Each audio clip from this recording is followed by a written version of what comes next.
I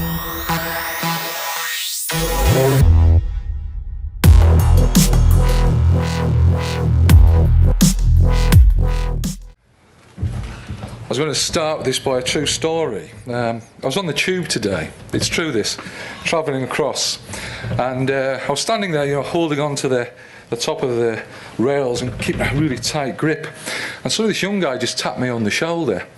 I looked round, and he was sitting in those seats that are marked for the elderly and the infirm, and he said, "Do you want a seat, sir?" That's what austerity's done for me. It's true. But on a serious note, I mean, I'm here today, I'm delighted to be here today actually, because I think everyone in the room has a shared passion for delivering services that matter to local people.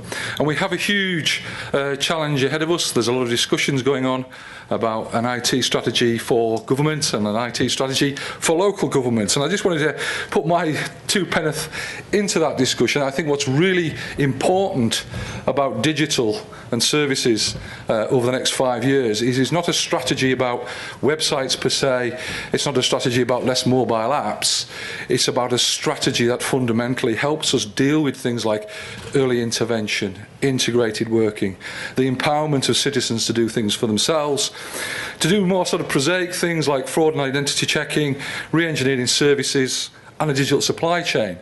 You know, they're the things that really matter. We mustn't get hung up on a strategy that's just about one thing, but a strategy that's about wholesale transformation, more of that to come. But what is exciting as well, I think local government shouldn't keep beating itself up, because when you stand back and think about the things that we're doing today, we really are, as Peter and others have said today, you know, innovating at pace. You know, we've got the integrated health and social care agenda. We're doing lots on early intervention. There's some fantastic work coming out of the digital Catapult. We have got multidisciplinary teams doing some really cross-cutting stuff, helping people earlier. We are doing some fantastic stuff with dashboards. One of the things I'm working on is my own private project about Internet of Things and toilets and flushing, and developing a mobile app for something. I haven't worked out what yet, but it's a private project. But there's also new ways of doing things through crowdsourcing, etc. And I think we should be very proud of that, and not come into, you know, change and digital in a defensive way, but actually on the front foot, innovating and doing things differently in local government, and actually being, you know, spearheading some very exciting things into the future. Not that it's not been without its challenges, digital. I'm going to talk a little bit about some of the things that, you know, I think we still face and we're still solving. We do have systems designed for a different era. We do have closed systems and a lack of interoperability. And I do think that phrase needs to feature more in how we deliver next generation of IT. It isn't necessarily about one big system. It isn't about one way of doing things. It is actually getting systems to talk, work together, so we can share data and orchestrate processes over multiple silos and domains. My old saying, I think medieval Marcus is right, but I think we're doing a lot to reshape the landscape so we get solutions that are designed for government rather than just imposed on us to do things. And again, I think I'd like to see more open source. I'm a big fan. It's not the only answer to government, but again, I think it's part of the answer. And again, we've touched on it today, big data and a lack of digital savvy. These are all things that challenges we need to face. But the good news is there are answers. I mean, you heard about some of those today. Unfortunately, I wasn't here for all of today, but I do think we're beginning to see some things emerging, a different approach to the way we architect technology, a focus increasingly on making things talk to each other. You know, the advance of identity management, I think, is a really exciting time for things to be done differently with digital in government. Now, I just want to talk about a couple of things that we've been doing. You know, some of them are quite interesting. This one was a classic. We used to have parking permits application that we put online many years ago, and I used to sit getting beaten up regularly at scrutiny panels and at council about this crappy app that actually, when you filled it out, it then asked you to send your council tax bill in, right? Sounds sensible, doesn't it? So what we decided to do was, right, we'll re-architect the way we deliver customer services through a service-oriented architecture that allowed us to separate out the design of the user experience, the process and the back office system. And guess what? We designed that system with local residents. And as a result of that, we've seen a 30% decrease in calls to the contact centre because that application was designed by residents for residents and actually is making a real difference on the ground. So that approach of engaging citizens, you know, a flexible architecture, I think is a big part of it. I think the other thing that's exciting, I think getting more and more into this, I think there's a lot of people out there doing great stuff, so why do we have to do it? You know, why do we have to create applications? Why don't we just plug them in and use a standard messaging way of doing that? So one of the things that I was hoping would have been launched by now, we're very close, I have to say, I'm going to have to hold my hand up a little bit behind schedule, but we are looking to connect Fix My Street back into the council's customer services systems, and we'll pick up a two-way interaction between us, which I think is pretty exciting. We've got a smartphone application that we've developed, small SME, has integrated with our housing system called Rapid. I was arguing with the co-founder the other day, we've got to get this into GitHub as fast as we can, but he has developed this application. We've got caretakers using phones, out and about, on an open source application, doing some really funky stuff, a different way of doing it. We've also been, you know, in effect working into our business community and again reaching out and asking them to do stuff for us through coding clubs and developing real applications that make a difference. The one I like is this one. Of course, we didn't get any funding for it. Is anybody from the DCLG here? Damn, I was going to give you a hard time. But we basically thought, we put in a bid to effectively statutory notice. Most of you will know what that is. It's a lot of paperwork, a lot of manual processing. We decided, well, what's the point of just trying to automate that? Let's just reinvent it. Let's provide open data via a platform. Let's get a partner to develop a civic app, and when things happen in the local community, that application warns people or tells people what's going on. Guess what? It was turned down. I think another thing I just wanted to say about the future, I think it's important of regionalism. One of the things that we've got in London, and I think is a credit to us, is the London Grid for Learning. And the London Grid. For those of you who don't know it, it connects 2,500 schools in the capital. It also now has a national reach. We also do something with run the public PSN in London. That infrastructure has enormous potential for scale. One of the things that came up, we developed an application for pupil premiums. It cost us about 100 grand to develop that application. We deployed it, and as a result of that app being deployed, £700,000 worth of claims are being made for pupil premium, so a sevenfold return on investment within the first 12 months, because we were able to deliver that application within a regional infrastructure at scale.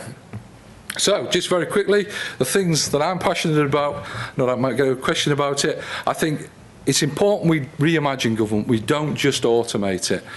And we don't want to be defined by what's out there, but let's disrupt it. I still think we need to be digital by design and open by default. I think it's very important we can exchange information and link things together. I think also, a couple of catchphrases here, don't outsource it, crowdsource it. I think there's different ways we can do stuff. And I don't think we should be locking our data up. And I do think there's a lot of good stuff, I think, going to come out of Catapults. So I'm really looking forward to your presentation on that.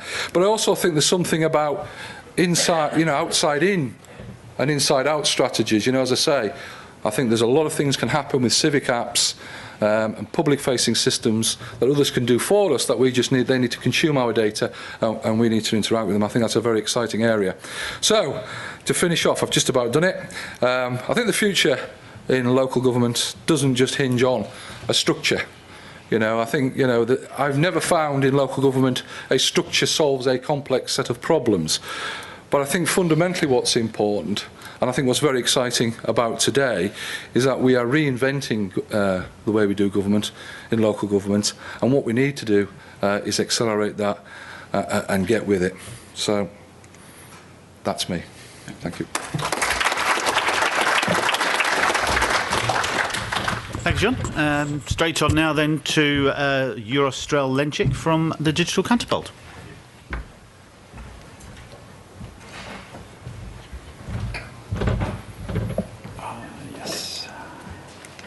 So hello everyone, thanks for the introduction, thank you for having me. I'm Uros Strel Lencic, I'm lead UX designer Digital Catapult.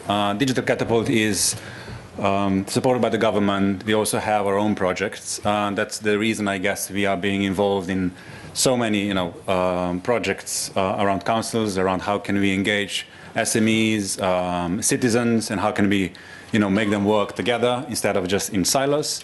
One of the things that we are really kind of focusing on is data, especially obviously big data. We have 4 challenges around data diversity, IoT, personal data and trust, and creative content reuse. So it's all about not so specific services, but more how can we all benefit from vast amount of data that is out there. We're also building platforms to enable SMEs, councils, startups to move forward faster with less risk. We have a nice center on Euston Road across 8th and 9th floor, which SMEs and startups can use, and they can actually use our brainpower on their projects. Today I wanted to share a couple of projects, live projects with you, just so you get a feel of it, what we are up to. But then at the end of, I just want to share, some of kind of takeaways, what would be best and how should we approach to redesign, public services. And especially when it comes around end users. I'm a huge believer in talking to end users, getting out there, trying to figure out what their problems are, not sitting in a corner, looking at blue skies and just waiting for the ideas to come up, but just really kind of be hands-on things. One of the projects that we are working on, which maybe it's not so connected to councils and things, but just so you, again, to get a feel of it, was about creative content reuse. So how can we enable someone who is taking pictures and sharing them, and this could easily be citizens, from pretty much every council, and just to letting them know that something that they're doing, sharing data out there, it's somehow protected. We've designed the whole process. We took from the idea. This is something like that doesn't exist just yet anywhere in the planet. So how can we take from a simple idea to the whole process? This is a live project which is going on for, I guess, a year with a huge success. We have live alpha.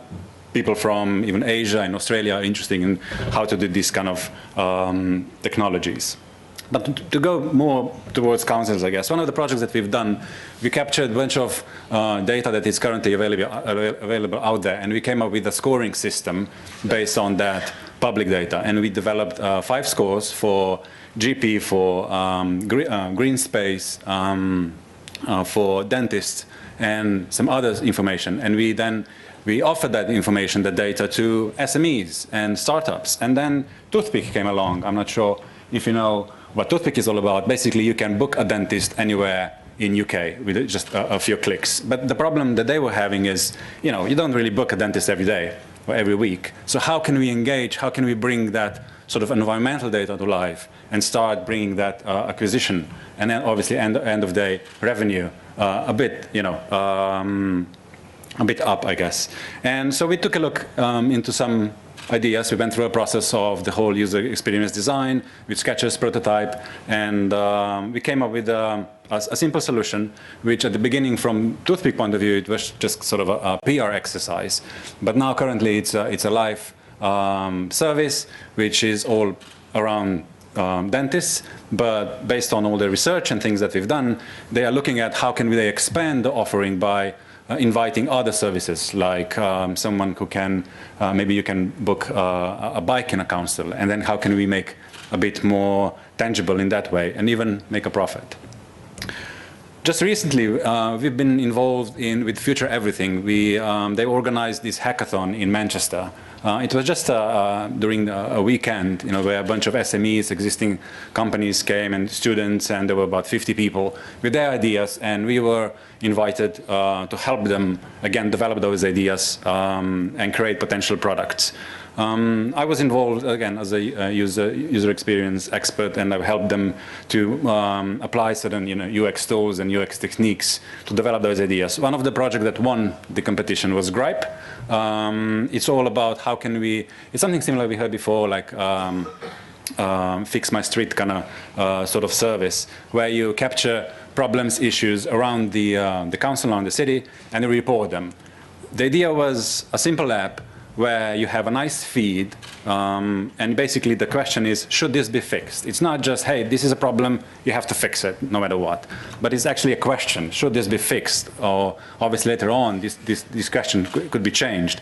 And all citizens have to report. But there is another catch. They also have to vote.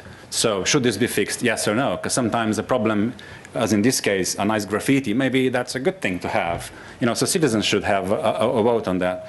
And where the sort of a nice gesture in the app is, you don't know what the vote is until you press that button. So you say yes, and then maybe you see that more people said no, and then it's kind of, whoa, okay, so maybe I'm thinking wrongly or something, or that could be a nice introduction to start a discussion. So there's a lot of involvement in that. But that's just on a citizen point of view. So they can be engaged. It needs to be a simple app. We used to back in, I don't know, maybe 5 years, we used to design in a mindset that nothing should be further away than 3 clicks. Nowadays, it's nothing should be away than 1 tap. The reason is because everything is in mobile, wearable is coming up, and we also have to think about gestures and stuff. So everything is really snappy and quick and needs to be really simple. The good thing is about that is that an app like that, it's not really expensive to build. It could be really simple. So we spent a week with an SME to work on the idea, and then we had our prototype, and with that they were able to approach investors and things like that. So what happens next? So how the council can be involved? As soon as we get a bit of traction on a particular gripe, the council is simply informed, hey, this gripe is really popular, and maybe you should react upon it, or maybe you should let citizens know what's going on, what your plans are, and maybe update the status of that problem. And again, the reason why we've done that is when we had that exercise with also people from council who were engaged, and it's always a problem to include something into the existing system. It can be expensive. So what we've done, we moved everything out of the existing system. So we built something just on a side where they can actually just kind of connect or just click. So if they click that blue link on this email, all they get is a nice page where they get an overview of what's going on with that gripe, where they see actually people can volunteer, that they want to fix that. There's a bit of communication, a bit of data, which is generated by the users that are using the app. Obviously the map, the usual stuff. We can see that where Manchester City Council can comment, they can update the status report, just to kind of to be in the loop, and to make things a bit more interesting, even for councils, is that at the bottom of the page we show other sort of gripes that are active, but also what's going on in our neighbor councils and what they are doing. And there's just to kind of create a bit of competition. Hey, Leeds, they improved that. We should do better.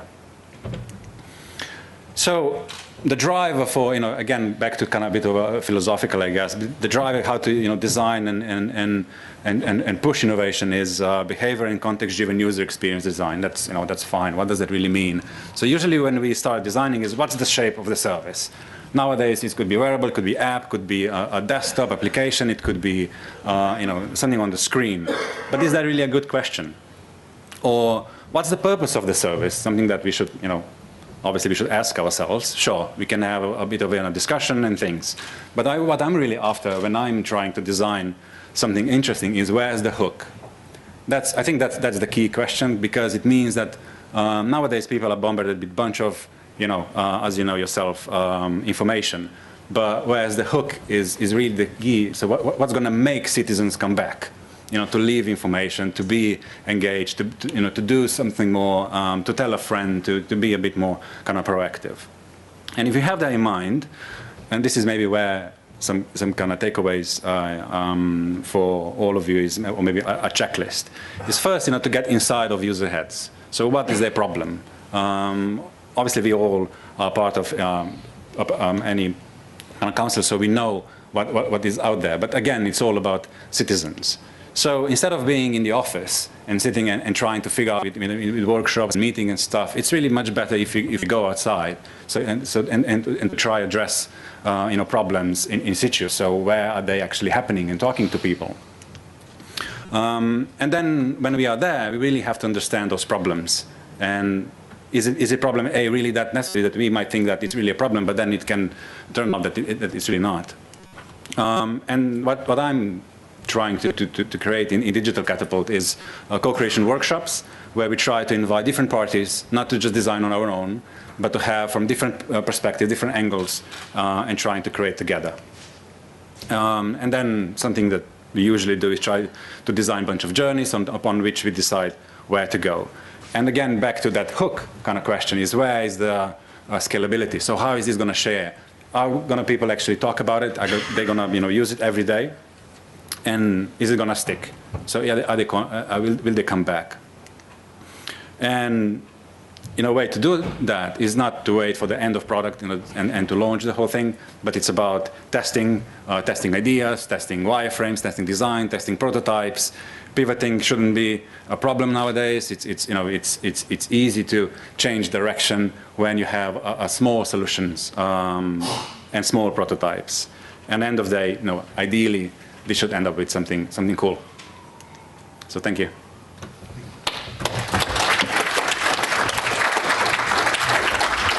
Okay, and our third speaker from this session is Sarah Jennings from the DWP. Sarah, Thank you. can you get? You got enough room to get past there? Right, I'm starting with a video. Hopefully it'll only be about 2 minutes. And I see various people have departed now that I've come on.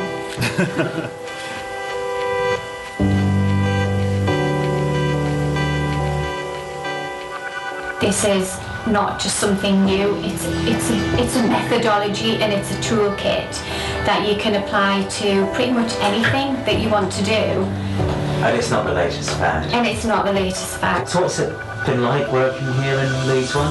It's been really good. I think having the academy and the digital hub is really good, because not only are you getting the academy experience, you're also sort of picking up on how things are working in practice. What's the vibe like here? It's busy, it's very sort of, it's vibrant visually as well. There's definitely sort of a buzz and an atmosphere, which you don't get when you go into a lot of sort of traditional departmental offices. So do you think DWP is transforming? I do think it's transforming. For me, it feels like it's in the early stages of transformation, and that's probably more to do with building capability. And what's the most important thing for you personally that you've learned in the academy? For me, it's equipped me with further tools and techniques to successfully sort of manage a project through, basically. How do you think this way of working puts the customer at the heart of it? It's driven by the customer. Customers actually are definitely at the heart of it, because everything we should be producing should be driven from the customer or the user. So one of the key things for me is it stops the internal debate about what does the customer want and second guessing what the customer wants, because almost as soon as you get into that debate, you know that you need to take a step back and go out and do some user research.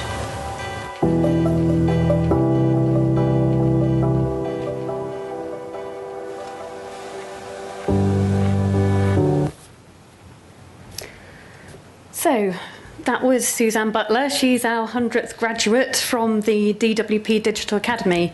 Now, the DWP Digital Academy opened its doors in February last year, and this was December last year, so it's kind of like, brilliant, go DWP. I'm just thinking, though, at this rate, so we've got now 2 academies, we've got a third one on the way, and we've got 80,000 people at DWP. So I kind of worked out it would probably take about 3,000 months and about 250 years, actually, to get us all through this. Well, actually interesting. I've been at DWP now for about 2.5 months. It's my first time in central government, and it is quite a culture shock, I have to be honest. And when I was doing a bit of research for this talk, I thought I'd have a look at maybe what some of my fellow panellists might be saying.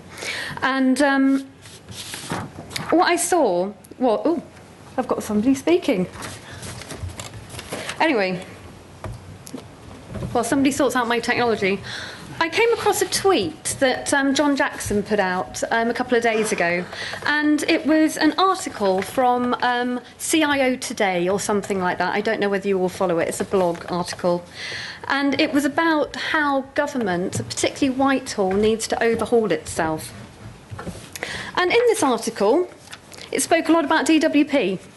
And I'm not going to ask you in a kind of have I got news for you way, but DWP is blank, blank, blank.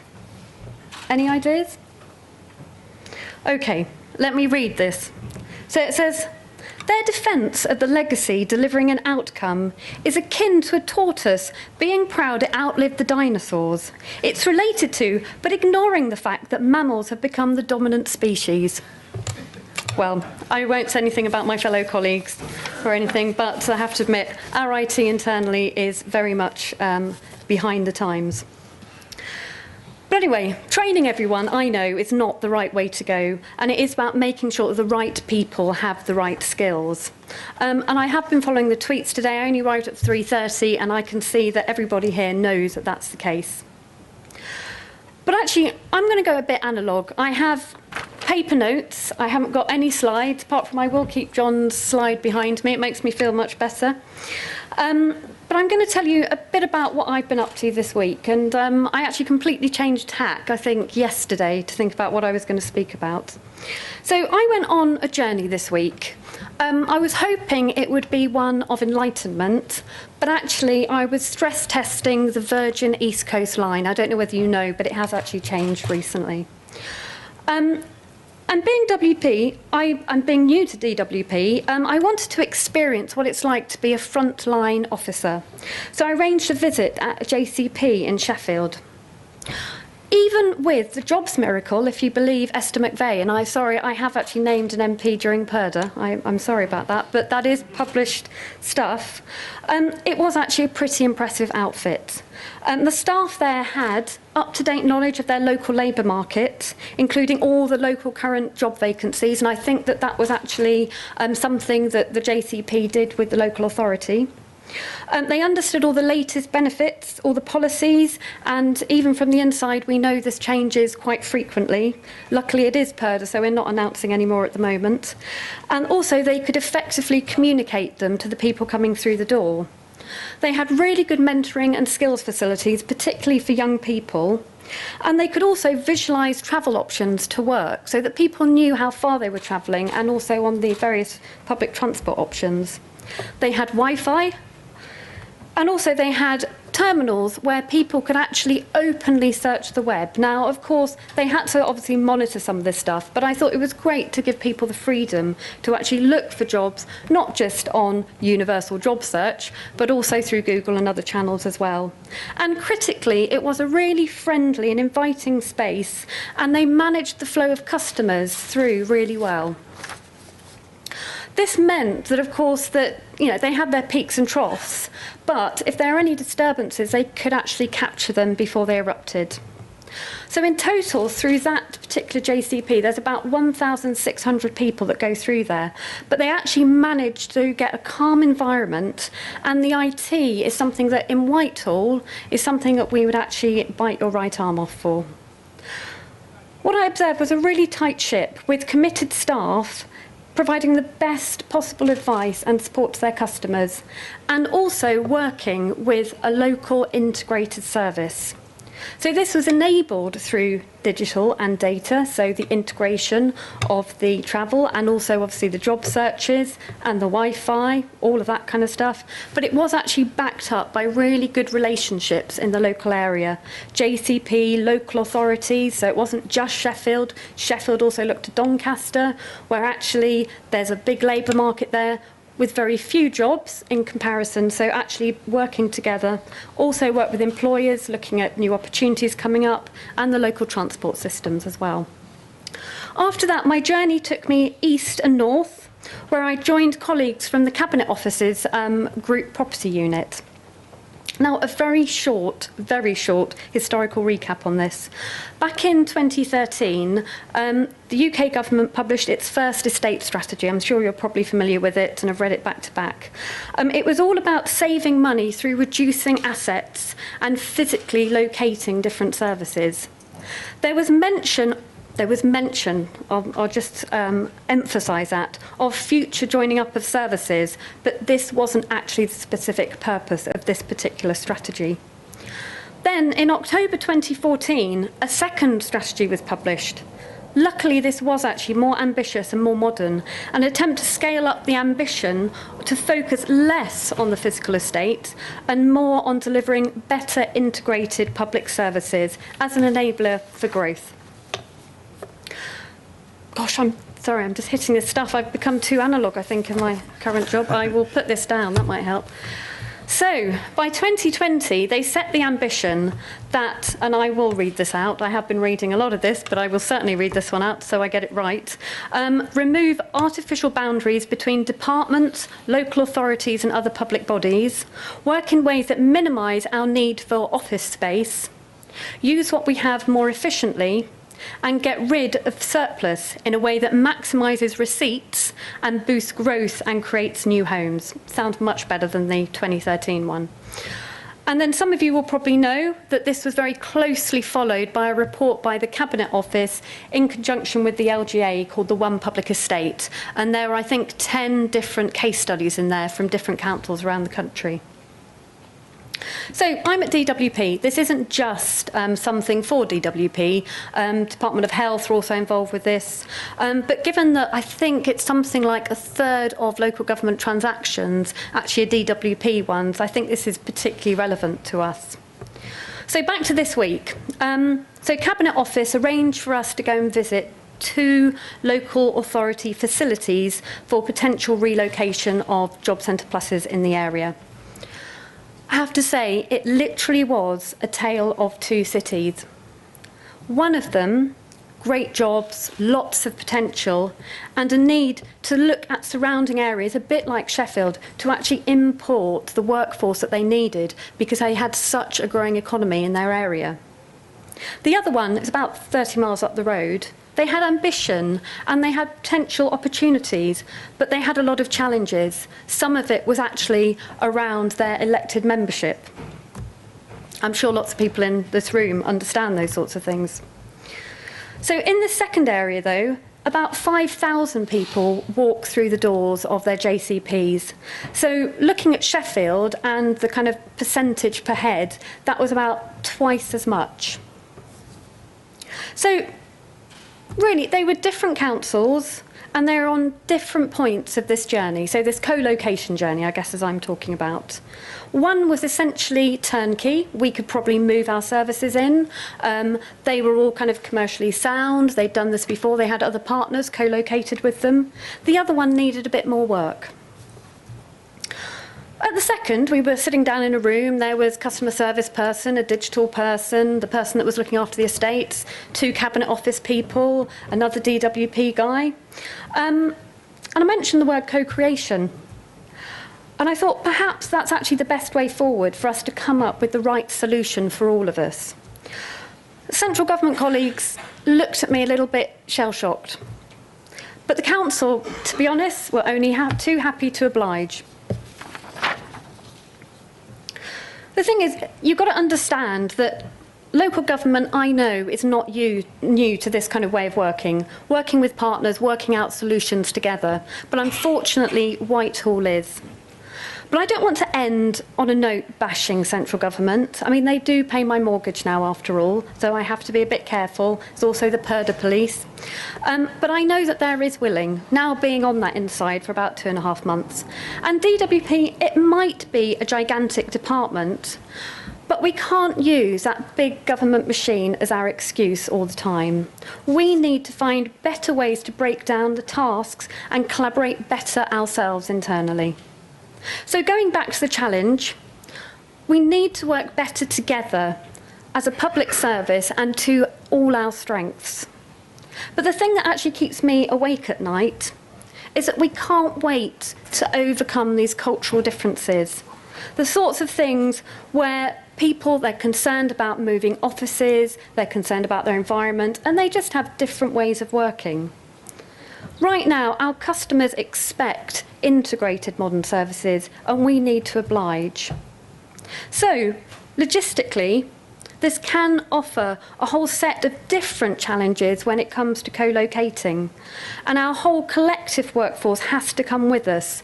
And of course, with the cultural challenges that we have, that is actually a real challenge for you in terms of delivering all those back-end services.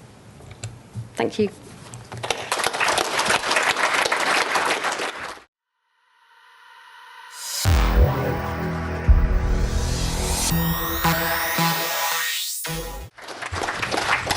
Thanks, Sarah. We'll just take, if anybody has a burning question they'd like to put to the panel, we've got time just to quickly do that before we start to wrap things up.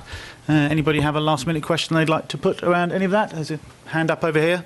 Yeah, I wanted to ask, so the question was about there's virtually no open source in government. I'm an open source vendor, so what can be done to change that? John, I guess that's probably you. You're right.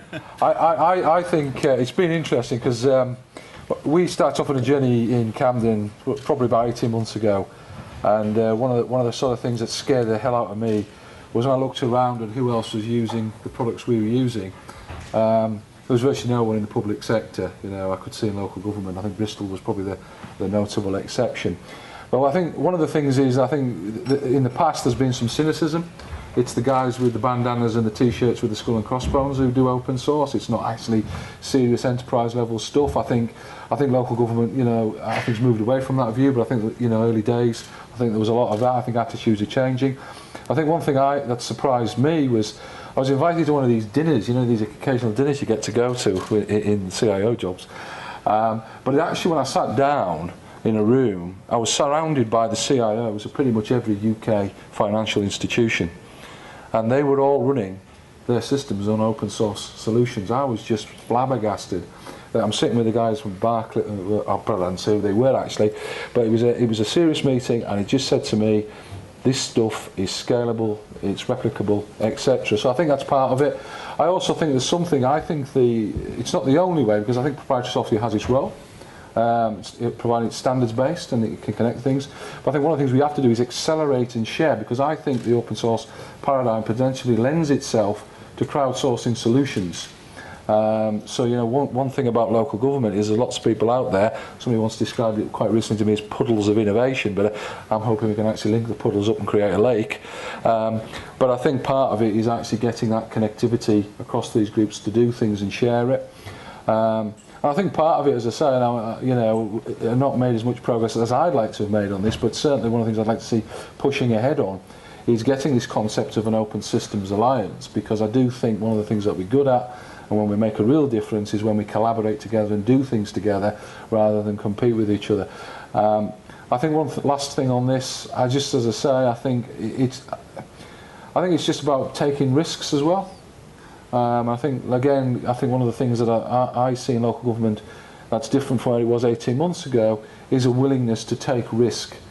And before people would say, well, you know, let's buy it off the shelf and plug it in and it works. You know, well, how many solutions have we actually bought off the shelf and actually work when we plug them in?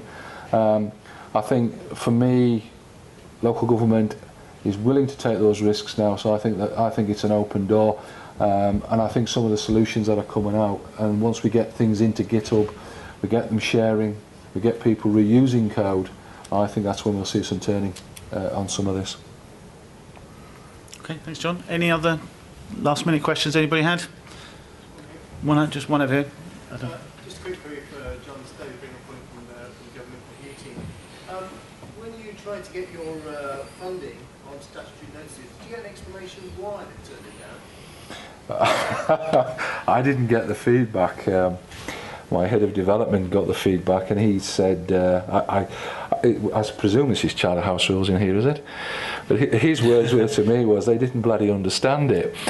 They didn't get digital, and you know, Francois is a brilliant developer, and I think his solution was that mind-blowingly different that actually, you know, you're just reading the submission, you wouldn't get it, perhaps, but we definitely think, you know, that, you know, the future is really about the sort of big data stuff that, you know, you can actually just you just need to rethink what you do completely and forget about automating processes that existed, because the technology is just enabling us to do something completely different. One quick one on this. I mean, I was blown away yesterday. I was sitting in a meeting with some experts from that had got some funding from a digital Catapult last year around diabetes. And there was 3 senior clinicians in the room, and we were talking about data and the possibilities. And they brought this fantastic. They'd been doing a lot of work on statistical analysis, and predicting, treatments and trying to be preventative. But what was really interesting was what they were saying to me was that the future of joining up with social care and government data is vastly exciting, because they can take clinical analysis so far. But when you start adding in contextual information about lifestyle, about housing, you suddenly can do things that you never thought were possible. So, I think, we could get into an incredibly exciting world joining up government data and health data and developing a whole new suite of, treatments, advanced prevention, early warning, all that stuff, because we are joined up in a very different way. So I think the future is really exciting about this whole agenda. But Nadia said to me, it's for the young people now, not the ones who are grey-haired. Did you not? I thought you did. It was something like that. Cheers, David. Okay, thanks for your questions for that. We'll have to close this session to a close. We still have a couple of little more things to do, so please don't run off just yet. But if you could just say your thanks to our panellists here, that would be great.